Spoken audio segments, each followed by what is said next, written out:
Bonjour, je vous retrouve aujourd'hui avec un deuxième un tuto par jour. Vous ne m'avez pas vu pendant 10 jours et voilà, je reviens 2 fois de suite. Profitez-en. Alors je vais travailler encore une Stampin' Bella aujourd'hui. Je vais changer de registre, on va quitter les contes de fées et on va s'intéresser à des personnages coucou, à des personnages célèbres et notamment une femme célèbre et très importante, Coco Chanel, qui a cassé les codes, bouleversé un petit peu tout ça, le monde de la mode, mais pas que, la condition de la femme aussi. Voilà, c'est des personnages forts et j'avais vraiment envie de la travailler, celle-ci. Alors j'avais dans ma tête une idée de page, mais je n'avais pas le pochoir qui convenait. Je ne désespère pas de le trouver un jour, ce pochoir-là. Je vous dis rien, si vous reverrez peut-être une deuxième page avec ce tampon-là et avec le pochoir que je cherche. Mais bon, c'est pas grave. Je commence, donc j'ai pas forcément d'idée du fond là pour l'instant. Je sais pas encore. Par contre, je veux la scraper celle-ci. Je veux vraiment scraper ce personnage-là. Je travaille toujours dans le même carnet que ma vidéo précédente. C'est le carnet à Neumule en version aquarelle que je trouve très bien, que je valide totalement. Et j'avais envie de travailler avec mes poudres. Donc voilà, ça c'est mon postulat de départ. Ce tampon absolument, des poudres, je sais pas quelle couleur, et un pochoir, mais je sais pas lequel. Et ensuite l'inspiration va venir progressivement. Donc là déjà, je partais en fait sur une couleur de fond, sur un noir en fait d'un set de Magical qui s'appelle Totalize 80 ou 80s. Et je partais sur la version noire de ce set-là, parce que en fait dans cette version de noir, j'ai quelques petits grains violets, enfin un petit peu violine, et j'avais envie, ça se rapprochait du combo que je voulais travailler, enfin du moins du combo du personnage. Et en fait quand j'ai vidé tous mes petits pots, j'ai flashé sur celui-ci. J'ai eu une sorte d'une attirance pour cette couleur que j'ai vérifié bien sur mon nuancier, et je me suis dit bah tiens, plutôt que de faire un noir, un fond noir pardon, je vais travailler plutôt avec une couleur. C'est des couleurs que je travaille très peu en fond, moi les couleurs comme ça chaudes, surtout le fuchsia comme ça là, et je me dis allez on y va, on va voir. Donc j'ai pioché dans mes pochoirs. Alors celui que j'ai choisi ici, il est très vieux, il est d'une marque qui n'existe plus, c'était Custom Craft de Delphine Potier, pour les anciennes scrapeuses, vous connaissez sûrement. Donc voilà, donc ne me demandez pas, il est introuvable hein, celui-ci. Et j'avais envie d'un motif fin, un motif un peu graphique, avec des petits chevrons comme ça. Qui se rapprochait un petit peu de mon idée de départ. Donc voilà, donc très simplement, j'ai placé mon pochoir sur ma page, j'ai saupoudré mes petites poudres, j'ai pchité de l'eau avec un brumisateur pour contrôler en fait mon apport d'eau, et j'ai retiré le pochoir. Ensuite, ça me faisait en fait une sorte de rectangle. Et sur le coup, en fait, je trouvais ça trop strict, en fait, le contour, même s'il n'était pas si strict que ça finalement. Et je me suis dit, c'est pas grave, j'ai flouté tout ça en repchitant de l'eau. Alors pas au centre, parce que je voulais vraiment garder mon motif en fait de masque là, les réserves apportées par le masque. Donc j'ai pas pchité au milieu. Par contre, j'ai essayé de pchiter tout autour pour flouter en fait, et que mes poudres puissent se diffuser un petit peu et casser en fait le côté rectiligne de la forme de mon pochoir. Et en fait, quand j'ai monté la vidéo après coup, en fait, je me suis rendu compte que finalement, l'étape d'avant, où j'avais justement une forme comme ça, un petit peu rectangulaire, finalement, m'aurait beaucoup mieux convenu, parce que le fait d'avoir tout ce fuchsia en fait sur mon fond de page après, ça a été plus difficile pour moi de mettre en valeur mon petit personnage dessus. Alors que si j'avais gardé mon cadre blanc, en fait, une bonne proportion de blanc, ça m'aurait été beaucoup moins compliqué. Donc là encore, vous voyez, quand je fais mes vidéos, quand je vous dis que ça me sert, c'est parce que ça me force, entre guillemets, à prendre de la hauteur, c'est le cas de le dire, parce que du coup, je me vois de haut, et à prendre du recul surtout, et à voir les étapes, en fait, que j'enchaîne, et me dire, tiens, cette étape-là, finalement, elle n'était pas si mal, tu aurais pu t'abstenir d'aller plus loin. Voilà, c'est comme ça aussi que je progresse de mon côté dans mon apprentissage. Vous voyez, ça me sert aussi. Alors, une fois que j'ai laissé ça, alors moi je sèche, alors je laisse travailler les poudres un petit peu toute seule, et souvent je viens sécher au heat gun. Ça me permet aussi de fixer aussi de fixer mes pigments, enfin pas fixer mes pigments, mais de fixer mes effets en fait de texture. C'est-à-dire que ça va me créer des auréoles aussi un petit peu plus facilement. J'hésite pas aussi à bouger ma page et à sécher en même temps pour venir fixer aussi quelques effets dans mon fond de page. Voilà, donc ça c'est ma façon de faire et ça me permet d'aller vite aussi comme ça. Je vois tout de suite comme ça en l'espace de quelques minutes l'aspect de mon fond. Donc c'est pour ça aussi que j'aurais plutôt tendance à sécher au heat gun. Et si vous laissez sécher naturellement, vous allez vraiment avoir des pigments qui vont se diffuser, qui vont continuer de se diffuser au fur et à mesure.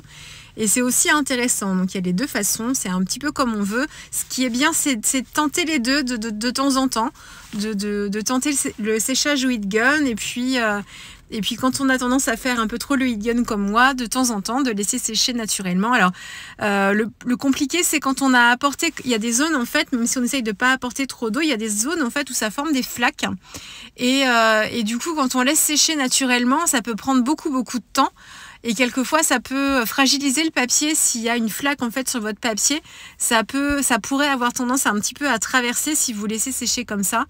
Donc si vous vous rendez compte que vous avez des endroits où vous avez vraiment beaucoup d'eau, que ça fait un petit peu comme une cuvette sur votre papier, n'hésitez pas à prendre un essuie-tout et à venir absorber un petit peu le pigment parce que ça peut fragiliser votre papier.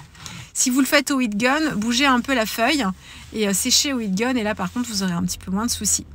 Voilà, alors ça c'est pour mon fond. Il n'y a rien, voilà, c'est des petits trucs que je vous donne comme ça, des petites astuces, mais ça c'est des choses que vous me voyez faire assez souvent. Alors mon personnage, j'en profite pour vous dire, je sais pas si vous voyez toujours en filigrane, mais il est assez petit finalement. J'ai un compte Instagram aussi. Qui s'appelle Annelise B Scrapbooking. C'est très facile pour s'en retenir. C'est le même nom que ma chaîne. Et en fait, sur Instagram, je vous poste beaucoup de photos de mes réalisations, donc de ce que je fais là. Mais je vous mets aussi beaucoup les coulisses.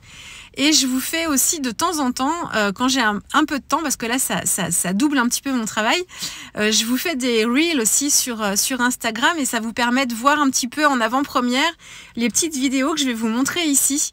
Donc là, par exemple, sur cette vidéo-là, vous avez eu un reel ce matin, je crois, ou hier, je ne sais plus quand est-ce que je l'ai mis, avec la colorisation de ce petit personnage-là. Donc n'hésitez pas à aller faire un petit tour, à vous abonner à mon compte parce que je vous poste des petits plus et c'est surtout sur Instagram que je fais mes lives. Je ne les fais pas du tout sur YouTube, je les fais sur Instagram systématiquement. Alors j'en fais pas très souvent non plus et ce sont souvent des lives un petit peu blabla où je réponds à vos questions. Je fais pas forcément de démonstration en direct mais c'est un moment d'échange avec vous et c'est sur Instagram que je le fais donc n'hésitez pas à vous abonner à mon compte Insta. Alors, donc cette petite Coco Chanel, je l'ai faite à peu près comme le packaging, encore une fois. J'aimais bien le combo de couleurs. C'est des couleurs, alors c'est pas des couleurs que j'utilise pas, mais sur mes personnages, c'est rare quand j'associe comme ça le bleu nuit et le noir avec des touches de violine comme ça. Donc je trouvais ça sympa à travailler et en fait donc j'ai respecté le combo couleur. Il y a juste pour les yeux où je l'ai maquillée en fait avec un prune alors que sur le packaging elle a quand même la paupière couleur chair et il y a juste un ombrage comme du maquillage qui est fait au ras des cils. Moi je me suis pas embêtée, le motif est très petit quand même hein. Je me suis pas embêtée et j'ai maquillé toute la paupière. Qu'est-ce que je peux vous dire aussi? Ah oui, ça fait longtemps que je vous en ai pas parlé. C'était ma rengaine un temps, mais ça fait longtemps que je vous l'ai pas dit, donc je vous le redis. Ça c'est pour celles qui découvrent un petit peu mon univers et mes vidéos avec celle-ci.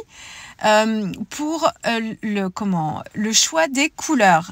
Là, je suis partie des couleurs du packaging et avec mes aquarelles, j'ai fait des mélanges, le mot magique, pour pouvoir obtenir exactement les couleurs que je voulais et pour me rapprocher des couleurs du packaging. Pour savoir comment obtenir telle ou telle couleur, mettons vous voyez une photo et vous voulez ce bleu-là ou ce vert-là, la seule façon d'y arriver facilement, c'est de vous forcer à vous faire des nuanciers en mélangeant vos couleurs. Et vous allez voir, alors pas besoin de les faire avec tous vos godets d'aqua, enfin pas besoin de faire trois mélanges, c'est-à-dire mélanger 3 couleurs ensemble, juste mélanger un vert, un bleu, un vert chaud ou un vert un peu plus froid avec un bleu nuance de rouge, un bleu nuance de vert. faites des mélanges, préparez-vous des nuanciers. J'ai des vidéos là-dessus d'ailleurs qu'il faudrait que je vous mette en barre d'infos ou en fiche, en incrustation ici. Je vous assure, si vous êtes débutante, il faut absolument, et là j'insiste bien, parce que c'est comme ça moi aussi que ça m'a été beaucoup plus facile derrière, c'est de vous forcer à faire des nuanciers en mélangeant vos couleurs l'une avec l'autre, donc en les faisant 2 par 2 comme ça. Ça va vous permettre de comprendre comment les couleurs sont constituées, de quoi elles sont composées. Et du coup, quand votre œil va considérablement changer, et je vous assure que quand vous allez après regarder dans la nature un arbre, vous allez penser aquarelle et penser au mélange en vous disant tiens, cette feuille-là, eh ben, il y a du jaune dedans. Tiens, celle-ci, c'est un petit peu de bleu et un petit peu de vert. Il y a un effet un petit peu bleuté. Et ça, c'est quand on fait... Alors, soit vous l'avez de façon naturelle, tant mieux pour vous, mais dans la majorité des cas, c'est pas forcément naturel ça. Et c'est en faisant les mélanges qu'on commence à comprendre comment ça marche. Et le truc qui vient très vite une fois qu'on s'est forcé à faire un nuancier, je vous assure, après. Et du coup, il n'y a aucune couleur qui pourra vous résister. Vous saurez très facilement après comment obtenir telle ou telle couleur avec les godets que vous avez déjà. Donc ça fait longtemps que j'en ai pas parlé parce que j'ai pas grand chose à vous dire sur la construction de ma page, hein. Mais les mélanges et les nuanciers, franchement, c'est la base de la base et ça vous servira dans le scrap, pas que dans l'aquarelle d'ailleurs, dans les associations de couleurs aussi, c'est super important. Voilà, c'était pas une parenthèse, c'était un sujet très important, ça faisait longtemps que je vous en avais pas parlé, voilà, donc je le redis. Pour mon fond, donc j'ai été très gênée par cette dominante de fuchsia là, donc il a fallu que j'atténue tout ça pour que ma petite Sampling Bella ressorte, donc j'ai fait un tamponnage avec un tampon All & Create noir, et du coup il y avait trop de détails fins noirs, donc j'ai ajouté un peu de blanc mais avec des touches de doré, avec une poudre Wow qui s'appelle Cognac. Avec des zooms, vous verrez peut-être un petit peu mieux pour apporter un petit peu de lumière. Et autrement, c'est tout. Un petit cadre tout autour et c'est tout. Donc voilà pour cette petite page Coco Chanel.